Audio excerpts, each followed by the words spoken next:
Y al rato empieza a sentir pasitos. sí, que subían la escalera. Y la escalera daba a la habitación donde estaba durmiendo él. Sí. Y él tenía las luces prendidas, estaba leyendo. Entonces vas sintiendo que sube alguien por la escalera. No había nadie en la casa. Y en un momento siente que esa presencia misteriosa entra al cuarto. Y él me dice, y la luz fue como si no se apagó, pero se atenuó completamente, como si... Ajá. Y le digo, ¿vos qué hiciste? No, yo me metí abajo la sábana. ¿Cómo? Claro, la sábana le llamaron a un exorcista. A un exorcista. Y el tipo le preguntó así, le dice, y los fantasmas, porque había varios, le dice, ¿y los fantasmas a ustedes los agreden, son violentos? No. Dice, solamente nos llaman o hacen estas cosas. Entonces mejor no meterse, dice, dejalos como están, convivan con ellos. Claro. Entonces, se lavó las manos. Y así una familia se agrandó. Con los fantasmitas que tenían en la casa. Claro. Y se volvió más creyente que pasajero de Flybondi. La charla me hizo acordar a la... Yo te digo, cuando volvieron, la señora fue una de las rectoras del colegio más... que tipo de colegio nacional Buenos Aires, de acá de Buenos Aires, ¿no? Sí. La señora, la mamá. O sea, era gente muy que no era para andar a creer, ¿viste? Esas cosas. Y tuvieron que convivir con los fantasmas. Bueno, hay muchos libros, ¿no? Que me vienen a la mente, pero también, bueno, cuando hacía el radio con Daddy Brieva, todas las semanas, todos los miércoles, escribía y le contaba una historia a los oyentes. Era una columna semanal que tenía ahí en el programa, que se llamaba Una historia en 3 minutos. Y ahí en esos relatos había varios de fantasmas. Voy a ver si busco algunos y se los cuento. Recurrente y se los cuento en alguno de estos días de la vuelta. Sí. Bueno, yo les voy a traer la historia de Salvo porque es muy interesante la historia del yerno y cómo llega a esa... ¿Y quién era el yerno? Un tipo muy cercano a Carlos Gardel. Mira. O sea, intervienen varios famosos. Varios fantasmas. Bueno, vamos a preguntar a los oyentes si tienen ganas de eso. Claro, capaz que no. Claro, no, política. Hablemos de política todo el día. Bueno, y de libros también, está bueno. Habíamos retomado un poco el hilván con charlar de libros y recomendar libros y no sé por qué. Ahí está. Perdón, pero se acaba de golpear la puerta. Sí, empieza a haber ruidos extraños. La puerta del estudio, ¿escuchaste, Carlos? ¿Eras vos? No. Bueno, alguien golpeó la puerta del estudio, todo bien, pero... Acá hay una silla. Sí, tal cual. Bueno, gente, ¿seguimos con lo nuestro? Seguimos con lo nuestro. Bueno, sigamos con lo nuestro, que además de hacer radio, es analizar la coyuntura, y lo tenemos hoy a Luis acá en el estudio. Sí. Vamos a darle paso a tu columna con algunos audios. Sí, porque escuchemos los audios. Dale. Vamos a arrancar escuchando tenemos 2 audios de Axel Kicillof y vamos a arrancar con eso. Nosotros terminamos en la unidad y uno ve el radicalismo, partido, el pro partido, porque ellos dicen que van con la Libertad Avanza, no van con la Libertad Avanza, una parte afuera, otra parte adentro. Algunos intendentes están con Somos. La propia Libertad Avanza partida. Entonces, la verdad que creo que se ha hecho un esfuerzo muy grande que uno le toca agradecer humildemente, porque cada uno tiene su mirada, pero bueno, es eso, y creo que era lo que se necesitaba, lo que nos pedían, y de cara al 7 de septiembre, unas elecciones a las que el gobierno le está cargando muchísimo, y creo que ante eso hay que dejar diferencias atrás, me parece que eso es importantísimo, y enfocarnos en una campaña que sea, bueno, nos dicen, ¿cómo hacemos para luchar contra esto? Ahora hay una boleta que dice Fuerza Patria, que es la única boleta que se opone a Milei y a las políticas de Milei, y que busca estructurar y sumar fuerzas de todos los sectores, de todos los colores, todo lo que enfrenta esta política está acá. Bien, ahí escuchábamos al gobernador de la provincia de Buenos Aires, que dio una entrevista ayer a la noche en C5N y dejó este título, ¿no? Ahora hay una sola boleta que se opone a Milei, hay que militarla. Y también hizo declaraciones Teresa García hoy en esta radio, en la 530, a la mañana con Toñetti, y decía esto. Después las listas quedaron conformadas más o menos de acuerdo a lo que se pensaba, digamos, ¿no? Compartiendo los espacios de cada sector. Una lista de unidad es otra cosa, una lista de unidad es una lista con concordancia en los objetivos, pero no se puede cerrar 4 semanas antes de una elección, también es cierto. Así que, bueno, vamos a ir a competir, también es verdad, con una la Libertad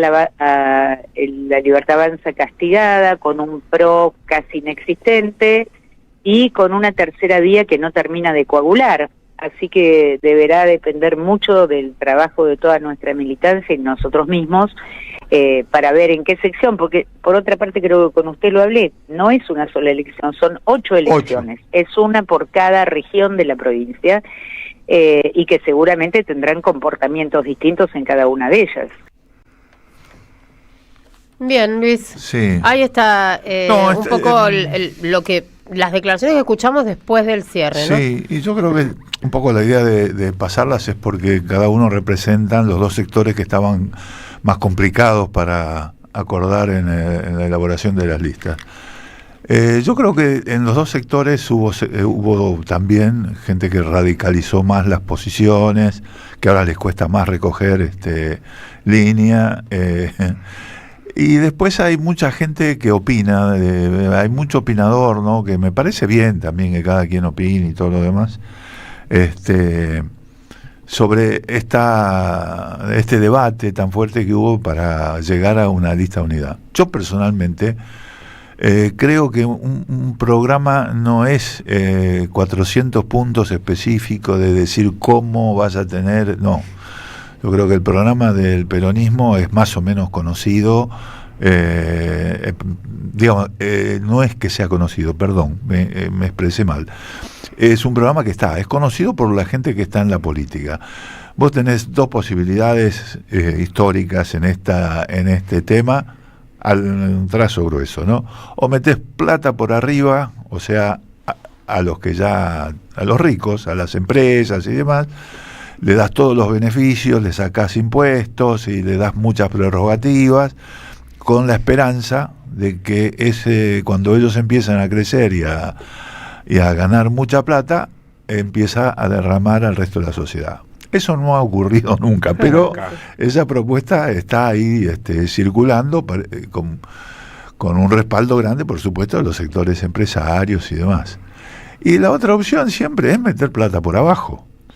O sea, que la gente tenga buenos salarios, que tenga trabajo, que con plata en el bolsillo tenga un nivel de consumo importante y que ese consumo genera la producción, la producción genera fuente de trabajo y genera riqueza real.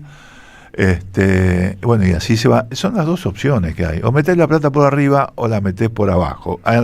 Lo metés para el lado de los trabajadores o para el lado de los empresarios. Tenés un sector que es la Libertad Avanza, que dice hay que meter la plata por arriba, lo está demostrando, le saca la plata a los jubilados, les hace caer el salario, y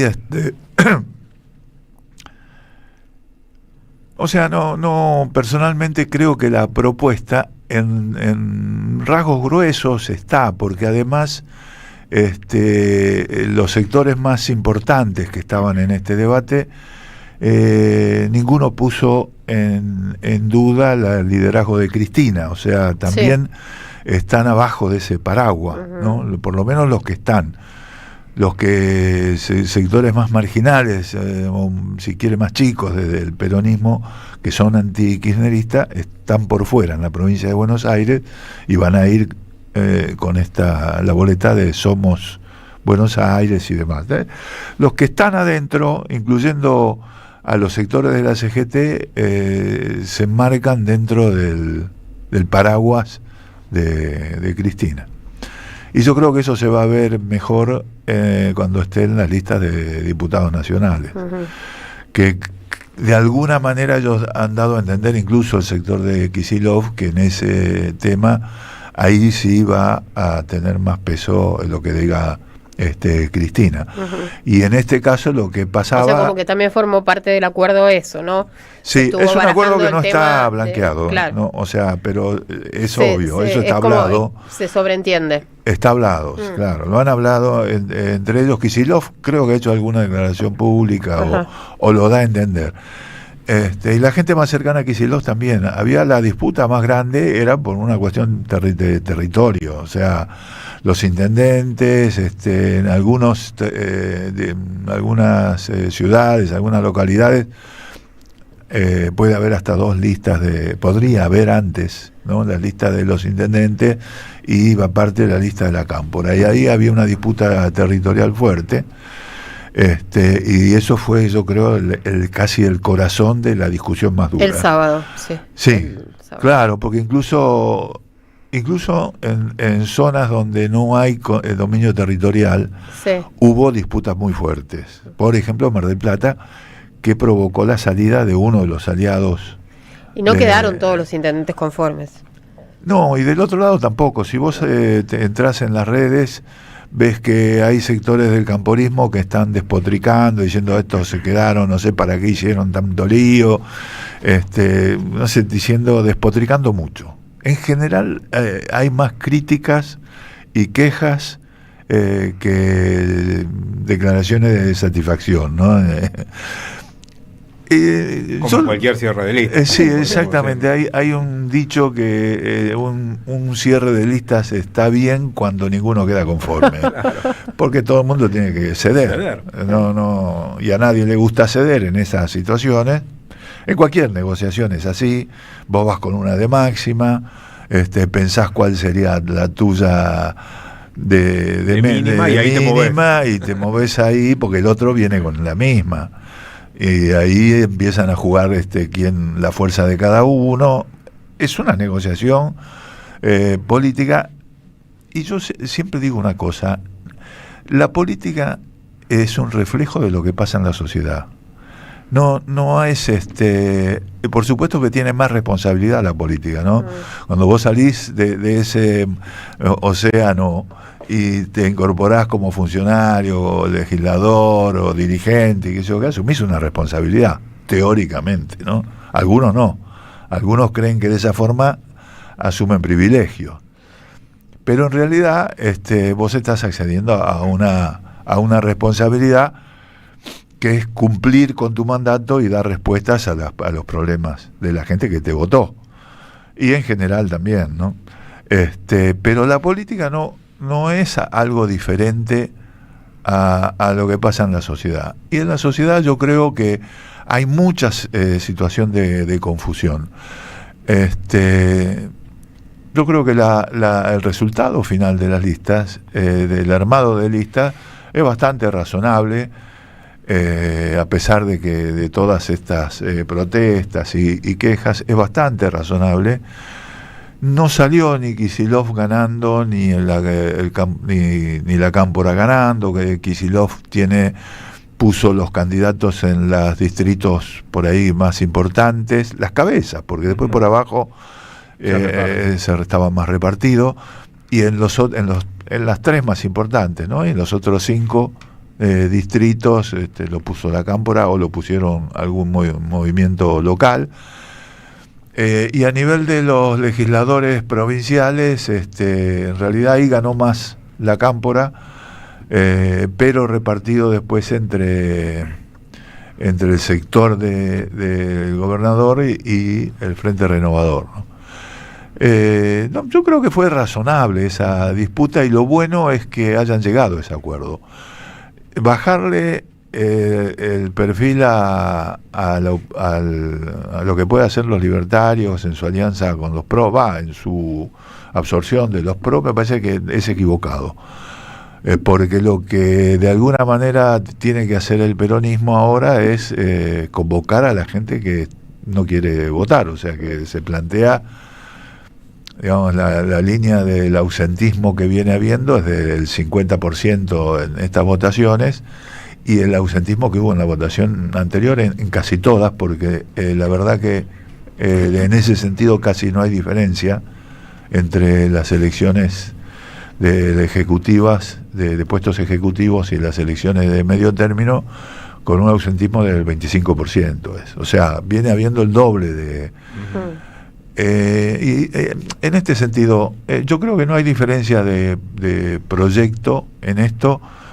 En lo que dice Teresa García, yo creo que ahí se radicalizan posiciones exagerándolas.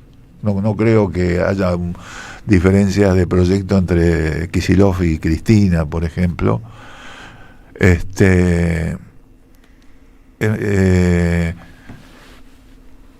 Lo que sí creo, y en eso uno cuando hace una lectura del ausentismo que se viene dando en los procesos electorales, eso vos decís, bueno, ¿a qué se debe eso? ¿O qué es lo que está diciendo? Y sí, lo que creo es que lo que hay es un distanciamiento. O sea, está la propuesta, está la unidad que finalmente se logró, pero hay una distancia entre la propuesta y un sector importante de la sociedad. Sí. Ayer hablamos con Bachmann. Con Bachmann, sí. Y él nos decía justamente que el tema del ausentismo o la abstención perjudica más al peronismo que a la derecha en las elecciones en general, por lo que vinieron observando de los resultados en los distritos que es donde ya se votó, ¿no? Y yo creo que eso es lo que lleva al peronismo en general, en el acuerdo, a optar por candidatos que podrían aspirar perfectamente a un cargo nacional para cargos que se supone que no son tan importantes, porque ya una elección en la que se votan senadores provinciales, diputados provinciales y concejales, como que está difícil combatir con eso la intención de la abstención, porque eso no es una elección que genere en sí misma demasiado interés. Pero si vos a eso no le ponés algún atractivo, ¿y cuál puede ser el atractivo? Tener candidatos fuertes, candidatos conocidos, que la gente sepa quiénes son. Si vos, encima que la elección es así, ponés gente que quizás no tiene la visibilidad ni el conocimiento, no va nadie. Sí, y además yo creo que al final realmente la elección se nacionalizó. Totalmente. ¿No? Y yo creo que hasta el mismo, en ese sentido, Axel Kicillof, cuando habla lo que está planteando, que Fuerza Patria. Lo que plantea es frenar las políticas de ajuste de Milei, las políticas de destrucción del Estado de Milei, las políticas de destrucción de la economía, del achicamiento. Es decir, aparece ahí una discusión nacional, digamos, ¿no? Y aparece Fuerza Patria como con esa bandera. Yo lo que creo es que eso más o menos está visualizado. Lo que tenés que hacer ahí primero ir a buscar a las personas, o sea, ir a buscarlas desde sus problemáticas concretas. El peronismo lo puede hacer porque tiene una presencia territorial prácticamente en todos los distritos. Tiene que ir a buscar a ese elector, tiene que escucharlo, no solamente la cuestión nacional, sino tiene que escuchar su problemática concreta, y después tiene que hacer creíble esa propuesta. Y hacerla creíble, hay un tema que al peronismo es un gran obstáculo, y es la sensación de frustración que dejó el gobierno anterior. Que eso hace que la propuesta del peronismo sea poco creíble en un sector. Bueno, yo creo que pues se puede discutir mucho cuál es lo que incidió más del gobierno anterior en ese sentido. Y lo que incidió más no es lo que nosotros pensamos, creo yo. ¿Nosotros qué pensamos? Nosotros se ha pensado la discusión de la deuda externa, se ha pensado en las políticas distributivas, claro que no, se ha digamos pensado que en eso. No se renegoció con el fondo, sino que se refinanció. Sí, eso no le llegó tanto a la gente. Esa es una discusión más de los ámbitos más politizados. Sí. Yo creo que lo que fue terriblemente destructivo para la mentalidad, para la psiquis de la gente, la subjetividad y todo lo demás, es la secuencia pandemia, aislamiento, inflación. Exacto. La inflación al final fue pero después de la pandemia. dinamitando. Claro. O sea, era- vos venís con una población bajoneada, muy bajoneada. Eso no se llegó a medir, ¿viste? Ese es un El problema. bajón todavía sigue. Bajoneada Sí, y que el perdió una bajón. parte importante de sus ingresos. Claro, pero bajoneada bueno, y golpeada todo. económicamente. Y enseguida de eso, en vez de darte un respiro, te agarra bajoneado el tema de la inflación y te terminó de sacudir. Bueno, pero era imposible que no hubiera inflación en ese contexto, Sí. No, donde el seguro. gobierno Claro, había no, no. sostenido Por las eso digo- explicaciones pueden ser mil, con pero la, por eso con la lo único que maquinita golpeó. Claro. todos los privados para que pudieran seguir morfando Las en sus explicaciones casas son- durante el Es que aislamiento. al gobierno después de la pandemia le cayó la sequía Sí, y perdió también. 20.000 millones de También, dólares sí, porque sí, le sí. cayó como en las cosechas. Sí. Entonces se quedó sin dólares, Claro, el dólar pero- se fue para arriba y Pero bueno, esas son las explicaciones, pero la sensación que tenía la gente es, No, eso vengo no es- corto de claro. laburo, no llego, me aumentan el sueldo, pero inmediatamente aumentan más las cosas. Claro. Y me vuelven a aumentar el sueldo y vuelven a aumentar más las cosas. Porque inmediatamente hay que reconocer también que los empresarios salían con una gran voracidad Sí, total. a tratar de capturar toda la intención redistributiva que tuviera. Sí. El gobierno no tenía reacción para eso, porque Macri había desarmado la Secretaría de Comercio y el gobierno de Alberto Fernández no hizo nada por recomponerla, no tenía fuerza, no tenía capacidad de salir a imponer mecanismos de negociación. Y la verdad que a la gente le fue mal, a las empresas le fue muy bien. Sí. Yo recuerdo perfectamente Sí, claro, septiembre claro. del 22, no del 23, empresas alimenticias que salían a repartir dividendos de más de 160, Sí, 180 sí, sí, millones total. de dólares. Bueno. Saliendo de la pandemia. Pero bueno, yo creo que esa secuencia fue durísima, Durísima, para la, durísima. para mucha gente, ¿no? Que estaba Todavía está muy y presente. yo creo que eso obstaculiza esa imagen, a pesar de que la gestión del gobernador, de Axel Kicillof, fue muy buena, porque él, a pesar de esa situación tan fuerte que le tocaba vivir a la población, él como salió reelecto, él ganó la reelección a pesar de esa situación. Pero bueno, el triunfo de Milei después fue inesperado, fue una sorpresa para todos. Y yo creo que ahí está donde tiene que trabajar Fuerza Patria para hacer creíble la propuesta otra vez, ¿no? Ujú. Y por eso sí, que es lo que decías antes, o lo que decía Bachmann, que el ausentismo perjudica más al peronismo. Hay una cosa que es cierta, los libertarios tienen una colectora, porque mal que no, los que no quieren votar a los libertarios van a votar a Somos Buenos Aires. Y tienen una colectora ahí que va a funcionar medio derechosa, aunque va a tener una posición de más Pero eso los opositora. perjudica. Eso los perjudicaría Eso- en la presentación del Eso resultado. los perjudicaría a ellos, ¿no? Pero, claro, pero el ausentismo lo perjudica Al peronismo. al sí. peronismo. Sí. Ha pasado ya en las otras. Y el tema es, para el peronismo, es hacer creíble su propuesta. Y para hacer creíble tiene que presentar candidatos creíbles. Que lleguen a ese electorado y que y trabajar generar puentes con esos sectores, ¿no?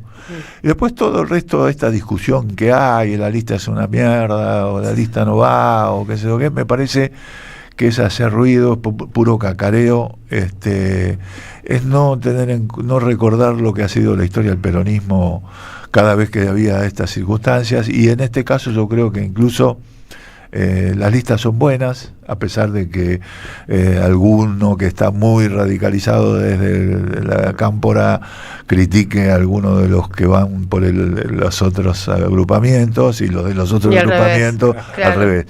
La verdad que no, yo insisto que me parece que no hay un conflicto desde el punto de vista del proyecto, y que lo que hay sí es salvar una distancia muy grande de la política con la sociedad. Bien, 19:36 minutos, enseguida regresamos con el resultado del sorteo, Sorteos. que ya me avisó Diego que tenemos un nombre Apa. para los dos libros Vamos. de Ediciones Cicus.